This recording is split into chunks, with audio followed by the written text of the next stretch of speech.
Halo, selamat datang dalam presentasi pengaturan standar permasalahan ekonomi. Kelas Tarak yang dipandu oleh dosen pengajar Ibu Elvia dan kami, kelompok 5, Ibu Ari, Ibu DJ, Ibu Hardini, serta Bapak Teddy. Dan ini adalah overview chapternya. Silahkan. Ngobrol apa nih kita? Gimana kabarnya Bu Din? Sehat? Sehat Pak Teddy. Sehat ya? Seru ya kelas kita ya. Waduh, seru banget. Saya kelas sih Tarak. di kelas kita nih benar-benar dapat insight yang baru ini kelas kita nih. Seru-seru itu. Apalagi kuliah Tarak ini ya Ya. sama Bu Selvia. Wow, oke banget. Kita ngobrol apa nih Pak? Kayaknya menarik nih kita bahas yang pertemuan selanjutnya itu ya. Oh iya, yang Tentang soal apa tuh? standar setting, yang soal masalah ekonomi ya. Jadi pengaturan tentang standar ya. Oh iya, kita enaknya tuh bahas tentang regulasi ya Bu Din ya. Iya, menarik juga ya kalau dari sisi regulasi ya Pak. Tapi yang jelas itu gimana kalau yang demand-nya dulu? Demand dari informasi laporan keuangan. Biasanya itu kan dibutuhkan dari pengambil keputusan ya atau stakeholders-nya. Sedangkan supply biasanya informasi yang diberikan oleh perusahaan itu sendiri, bisa berupa laporan keuangan dan lainnya gitu kan. Nah, dari perspektif masyarakatnya sendiri bagaimana ya Pak Teddy? Nah, kalau menurut saya Mbak Dini tadi kan kata kuncinya soal demand ya. Jadi apa sih yang dikehendaki masyarakat? Nah, bagi perusahaan tentunya harus menghasilkan informasi manfaat sosial dan biaya sosial marginal. Menurut saya itu Mbak Dini. Iya benar juga ya Pak ya. Nah kalau menurut Bapak nih insentif bagi perusahaan untuk menghasilkan informasi itu apa Pak? Nah, biasanya ada dua Bu Din. Pertama adalah insentif pasar, yang kedua adalah insentif peraturan. Nah, kalau insentif pasar itu adalah merupakan kekuatan pasar dan itu yang memotivasi perusahaan untuk menghasilkan informasi. Nah, satu lagi kan informasi tentang peraturan tuh. Nah, artinya bagaimana peraturan itu diproduksi untuk bisa menghasilkan informasi. Gitu loh, Modi. Wah seru juga ya Pak kita sharing kayak gini nih sore-sore gini jadi nambah ilmu. Oke, ya pasti itu Bu Dini. Ada namanya informasi hak milik dan ada namanya informasi proprietary. Bu Dini ngerti nggak tuh informasi proprietary dan informasi hak milik itu? Kalau saya nggak salah ingat ya Pak, kalau informasi hak milik itu jadi ketika dirilis akan langsung mengurangi arus kas. Oke. Sedangkan mungkin yang Bapak maksud informasi proprietary itu adalah informasi non proprietary.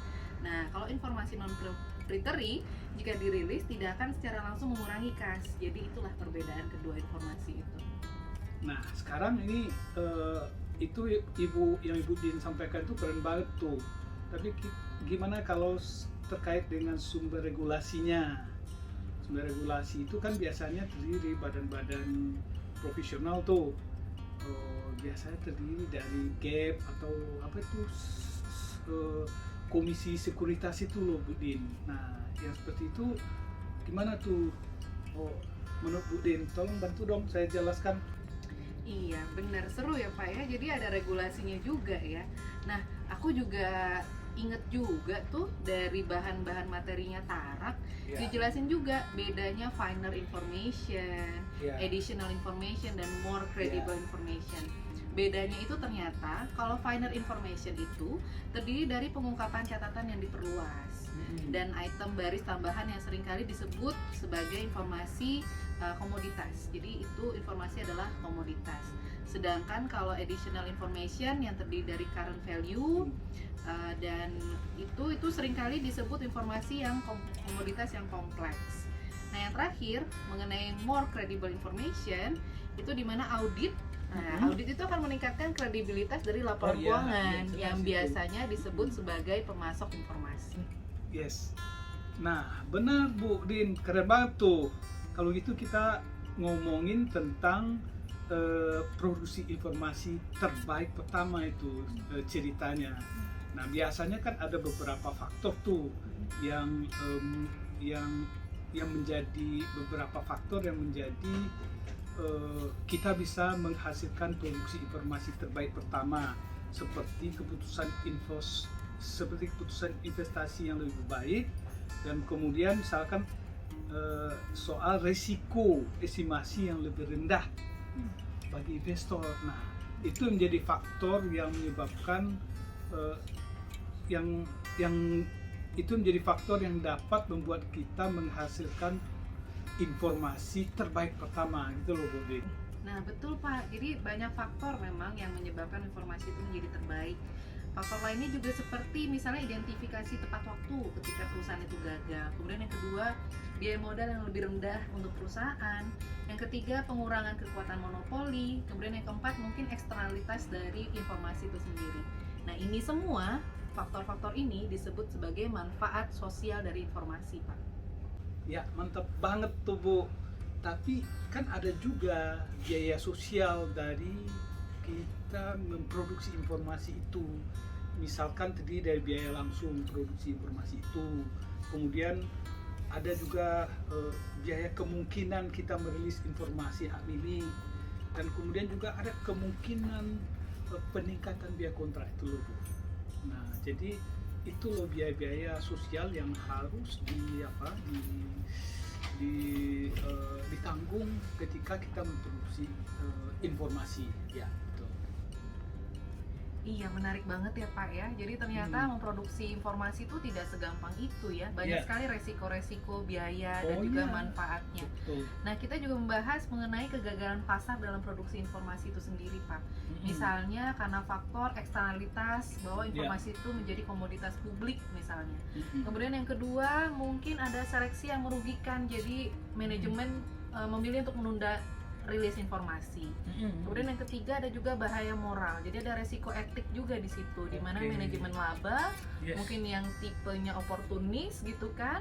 Nah, menyamarkan suatu kelalaian. Yang keempat mungkin faktor terakhir adalah kurangnya kebulatan suara. Jadi misalnya antara manajemen dengan investor mungkin menginginkan jumlah informasi yang dirilis itu berbeda. Mungkin ada yang lebih full disclosure, mungkin ada yang lebih terbatas. Betul. Menarik ya topik hari ini ya. Gimana kalau kita nelpon Mbak DJ ya? Oh iya, atau Mbak Ari itu jago betul, juga tuh. Kan? Ya. Nah, oke kita telepon aja deh. Ya dia kan akademisi tuh, Mbak Ari. Kalau kita kan nih praktisi ya. Nah itu dia, biar kita makin terkaya lagi nih diskusinya. Yes. Thank you Mbak, tadi aku coba telepon deh. Mana ya HP ku? Oh iya. Kita telepon Mbak DJ ya. Halo Mbak DJ, apa kabarnya?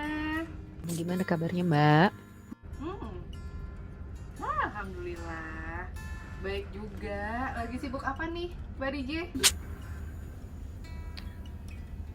Ya, aku lagi kuliah aja nih, lagi bahas soal pengaturan masalah standar ekonomi gitu. Nih pas Oh, bagian apa tuh Mbak?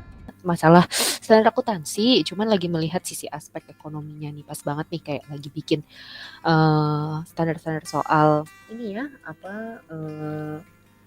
sustainability reporting disclosures gitu ya, cocok nih memang nih prinsipnya. Oke. Iya, ini kebetulan lagi nyampe ke bagian insentif. Secara kontrak nih insentifnya apa sih sebenarnya secara kontraktual supaya orang ini mau menghasilkan atau memproduksi informasi gitu dalam pengungkapan di laporan gitu, baik laporan keuangan atau laporan yang lain. Nah, pas banget. Baru aja bahas sama Pak Teddy nih tentang yang itu ya, mengenai insentif kontrak itu loh. Insentif bagi perusahaan untuk menghasilkan informasi kontrak yang dibuat. Nah itu kan juga nantinya bisa untuk memantau perusahaan kan. Nah alasan lainnya untuk produksi informasi pribadi ketika perusahaan swasta go publik, betul kan? Tapi kuncinya itu memang perusahaan memiliki insentif sendiri untuk menghasilkan informasi dengan kesepakatan antara pihak tanpa regulator lainnya. Ya.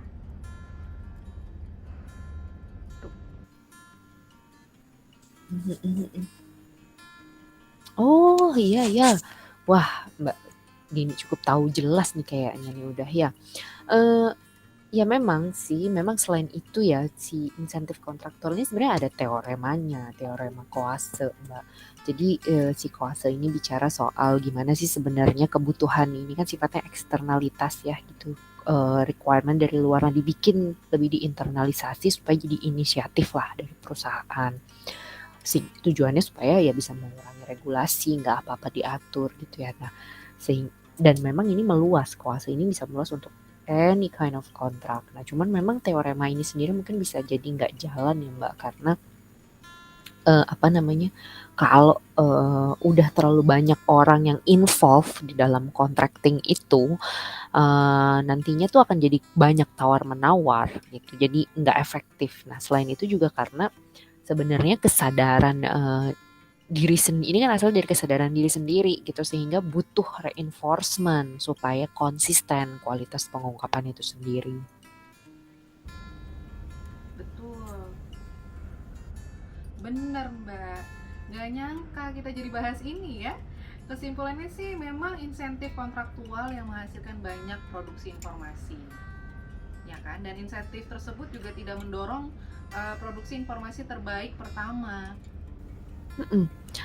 Insentif, Mm-mm. iya, insentif sebenarnya secara kontraktualnya ada insentifnya untuk menghasilkan informasi. Ini sebenarnya kan ada marketnya Mbak gitu. Udah dimana kalau saya nggak salah ingat ada 3 marketnya ya.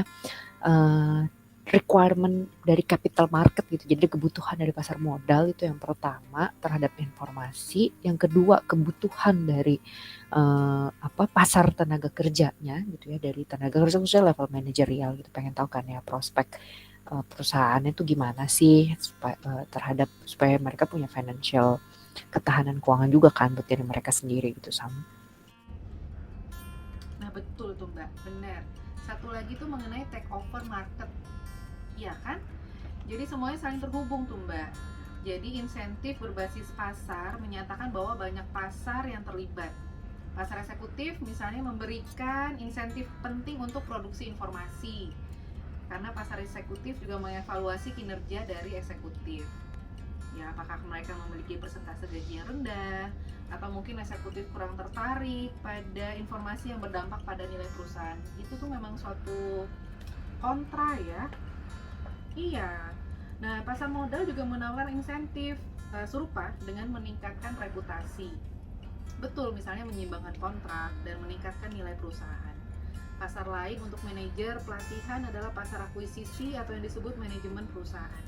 Jadi jika manajer tidak memberikan nilai tambah bagi perusahaan, ia dapat melakukan penawaran pengambil alihan kepada perusahaan. Jika berhasil, ini akan menyebabkan perubahan manajer. Akibatnya, akuisisi juga memotivasi manajer untuk meningkatkan nilai perusahaan. Nah, itu memiliki dampak yang sama pada produksi informasi seperti tenaga kerja atau pasar modal. Itu Mbak menurut aku. Iya, gimana nih? Ada koreksi nggak? Atau masukan nggak? Gimana Mbak DJ? Satu lagi tapi saya lupa apa ya. Hmm, ah, Nah, ya itu betul, betul take over market ya, lengkap deh sudah nih. Nah, cuman tambahan sedikit nih, ini disclosures ini sebenarnya menarik ya gitu, karena kan pada prinsipnya pengungkapan ini kan nggak mengenal good or bad ya gitu. Prinsipnya kan good or bad jadi ceritain gitu. Nah, cuman eh karena rational investor ini kan selalu tahu kalau manajer itu punya insider tuh lebih punya banyak informasi gitu. Mereka cuma nggak tahu aja gitu informasinya good or bad, tapi tahu lah informasi itu mereka punya. Sehingga dan mereka kan rilis, contohnya misalnya kan biasanya forecasting ya, forecasting bisnis gitu, mereka akan rilis good or bad, mereka harus rilis. Nah, dan kan kadang-kadang orang mungkin berpikir secara basic prinsipnya ya bad itu pasti juga tetap akan dirilis. Kenapa? Karena kalau sekali manajer itu nggak rilis atau nahan informasi, pasar langsung bereaksi kan, wah ada apa nih biasanya di apa namanya dirilis, sehingga dengan sendirinya manajer tuh punya motivasi lah, mau good mau bad gue rilisin deh, daripada kalau sekali gue tahan nanti pasti kena nih ke market shares-nya. Cuma masalahnya konsep ini atau prinsip ini tuh kayaknya nggak selalu jalan nih dalam prakteknya gitu. Pasti kan ada ya motivasi nggak mau cerita yang jelek-jelek gitu, dan ternyata memang terbukti kalau nggak salah tuh ada penelitian.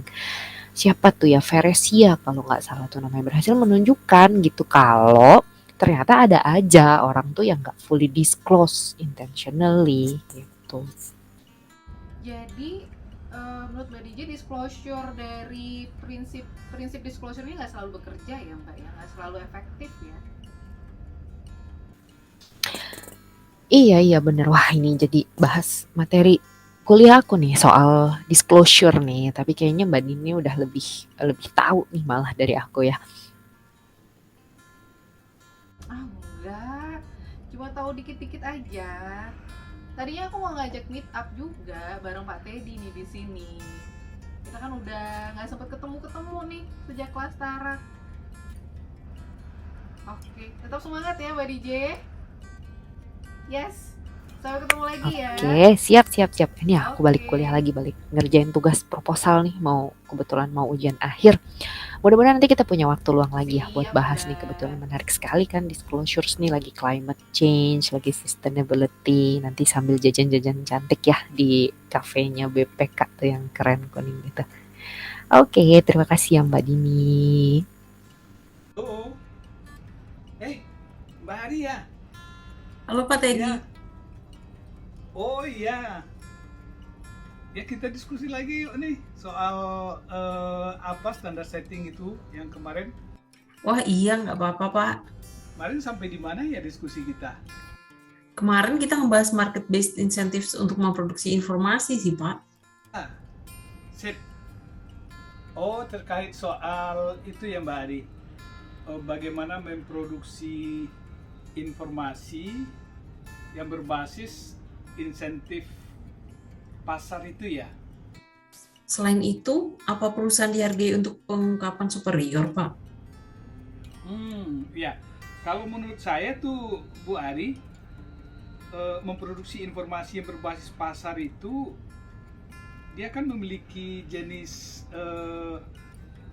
informasi yang berkualitas tinggi dan berkualitas rendah tuh, Bu Ari. Ya, dan itu pada proses signalingnya, ya betul. Namun itu harus lebih murah Bu Ari. Ya, dia harus lebih murah dalam proses signalingnya. Lalu regulasinya itu harus bisa menghancurkan kemampuan untuk mengirimkan signaling itu. Nah, selain itu, pada pencarian informasi yang privasinya, investor itu melibatkan biaya untuk mencari dan mengumpulkan informasinya. Karena itu akan dapat mempengaruhi pendapatan per kapita sebagai pelengkapan informasi pribadi yang dihasilkan oleh perusahaan itu, Bu Ari.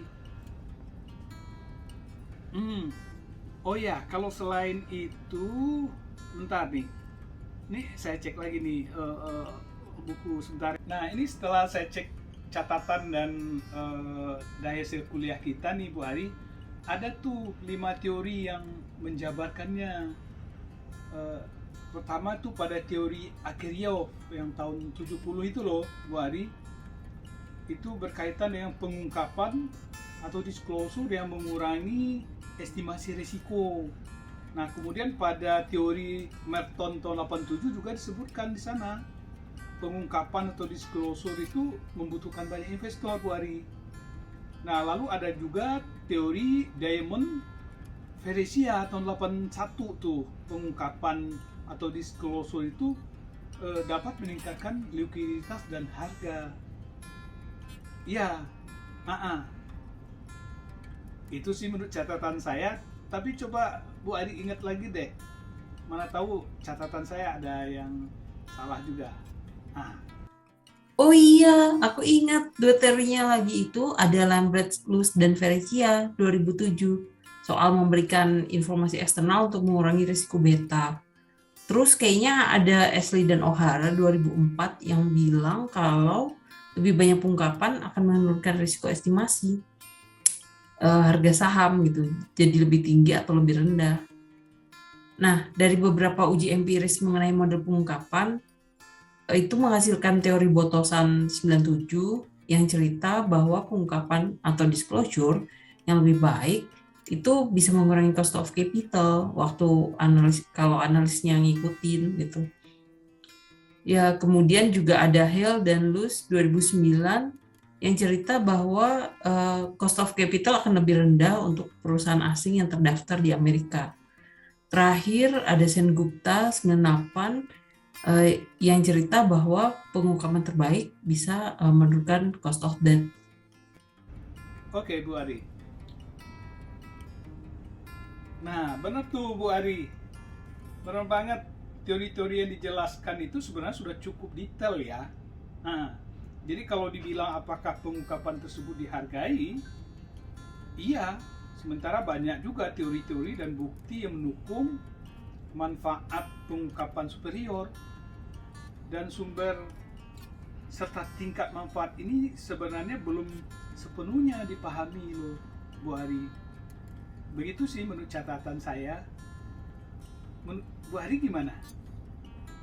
Nah, kalau nggak salah kan Pak, para penulis teori tersebut menyimpulkan bahwa kegagalan pasca produksi informasi itu tuh serius dan butuh berbagai tingkat regulasi. Tapi ini juga menimbulkan pertanyaan tentang efisiensi regulasi itu sendiri gitu. Apa peraturan itu efisien dan apa peraturan itu bisa ditingkatkan? Penulis sih bilang bahwa alternatifnya adalah pendekatan regulasi yang terdesentralisasi atau pendekatan manajemen yang lebih fleksibel dalam pelaporan keuangan. Oh iya Bu Ari. Nah, ini aku tambahin nih dikit catatanku ya. Namun catatanku itu gini Bu Ari. Yang namanya pelaporan segmen itu ya. Jadi pelaporan segmen itu merupakan model menurut pendekatan regulasi yang terdesentralisasi Bu Ari.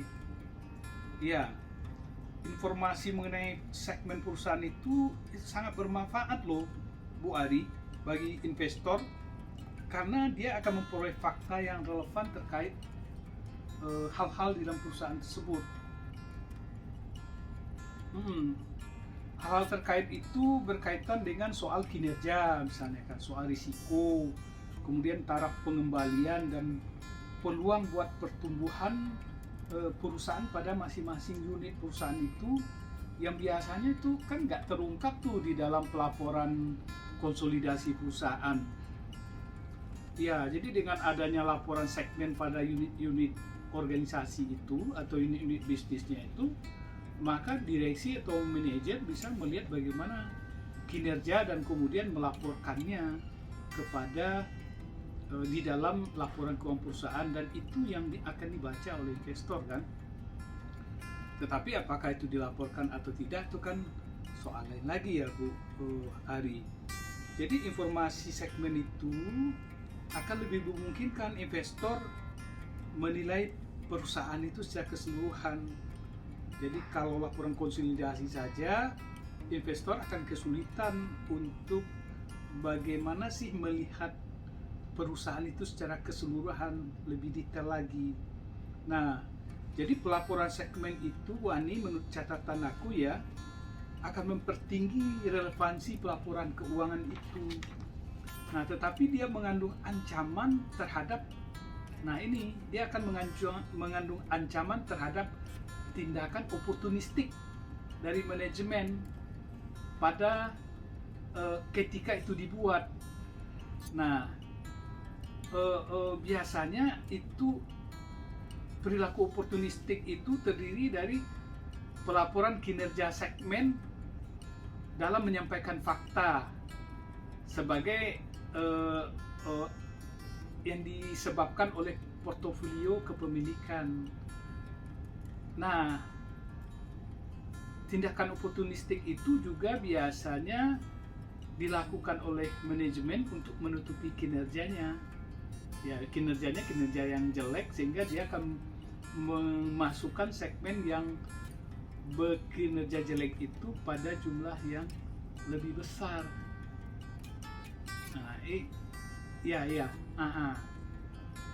Nah ini menurut Mbak Ari gimana nih? Coba. Saya juga agak sedikit bingung nih soal ini. Kira-kira kalau ada kasus seperti ini, apakah informasinya cukup ya Pak? Soalnya kegagalan pasar dalam memproduksi informasi itu tentu kurang tepat ya kalau jadi dasar untuk meningkatkan jumlah regulasi, apalagi dengan asumsi regulasi tersebut diinginkan secara sosial oleh masyarakat. Soalnya kan regulasi itu juga punya biaya yang cukup besar ya, termasuk biaya langsung dari birokrasi yang diperlukan untuk menetapkan dan mengelola peraturan, serta biaya kepatuhan yang dikenakan pada perusahaan. Oh iya, ya Mbak Ari, regulasi itu sebenarnya tidak membutuhkan biaya juga sebenarnya, tetapi kemungkinan besar dan yang lebih besar itu adalah biaya tidak langsungnya, Bu Ari. Catatanku begitu ya. Nah, salah satu biaya tersebut muncul ketika standar untuk menegakkan akuntansi dan pelaporan itu seragam, sehingga mengurangi kesempatan manajer untuk memberikan signalnya. Jadi biaya tidak langsung kedua itu muncul karena regulator dalam praktiknya memang tidak dapat menghitung berapa sih jumlah informasi yang optimal secara sosial yang diperlukan. Itu dalam praktiknya sih. Ya, jadi ini karena informasi adalah komoditas yang kompleks. Jadi dan karena produksi informasi itu kan bersifat pribadi dan melengkapi regulasi dengan cara yang kompleks juga. Ya. Jadi karena ada konflik antara kegunaan keputusan dan kebutuhan kontrak akan informasi itu, dan karena juga investor yang berbeda memiliki kebutuhan untuk mengambil keputusan yang berbeda biasanya. Yes. Nah, jadi karena peraturan informasi itu kan akan mempengaruhi keputusan pendanaan, keputusan investasi, dan produksi perusahaan. Nah, biaya tidak langsung dari jumlah produksi informasi yang salah itu akan bisa sangat besar. Jadi itu kalau kita konteks dalam menghitung biaya tidak langsung ya, Bu Ari. Kalau aku tanya tentang seberapa banyak dan sejauh mana regulasi diperlukan untuk memproduksi informasi yang diinginkan secara sosial, gimana Pak? Dan sejauh mana sih regulasi yang benar secara sosial? Nah, kalau Bu Ari nanya soal seberapa banyak dan sejauh mana regulasi diperlukan untuk memproduksi informasi yang diinginkan secara sosial, dan sejauh mana regulasi yang benar secara sosial, itu bisa dijawab dengan pada teorema terbaik kedua. Itu teorinya Bu Ari, yaitu dikemukakan oleh Lipsey dan Lancaster 956 sampai 57 ya.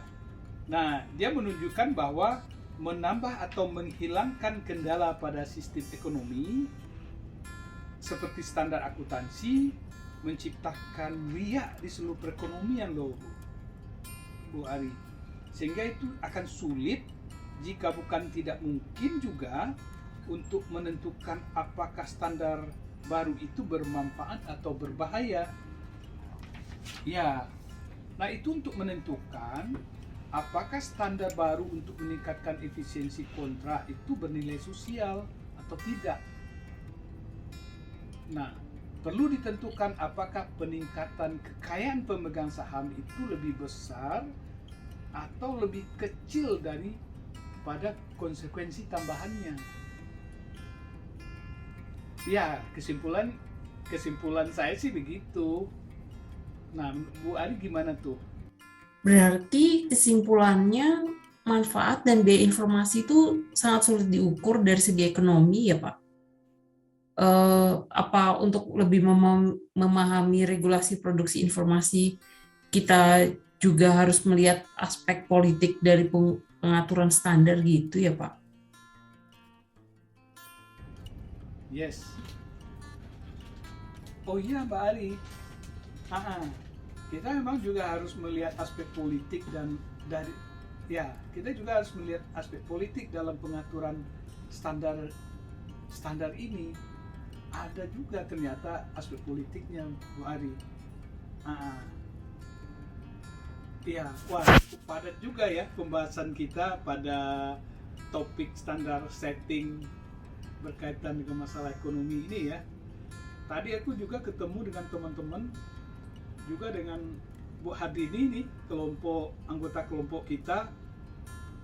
Beliau dia antusias sekali nih membahas topik ini, mungkin karena dia orang BPK juga ya, karena praktisi ya, paham lah dia berinteraksi juga pasti dengan orang-orang politik ketika dia melakukan penugasan lapangan ya. Jadi itu pasti akan memperkaya diskus kita nanti itu ya, Bu Ari. Wah, beliau gimana kabarnya, Pak? Lama nggak jumpa ya.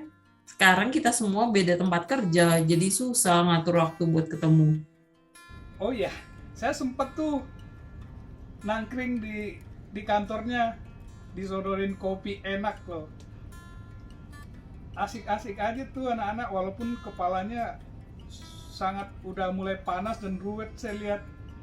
Tapi kapan-kapan kita atur ya waktu untuk ngopi bareng lagi. Ini kayaknya di BPK asik banget nih, selain tempatnya di pusat dan aksesnya kemana-mana deket, ada juga loh tempat ngopi asik di sini.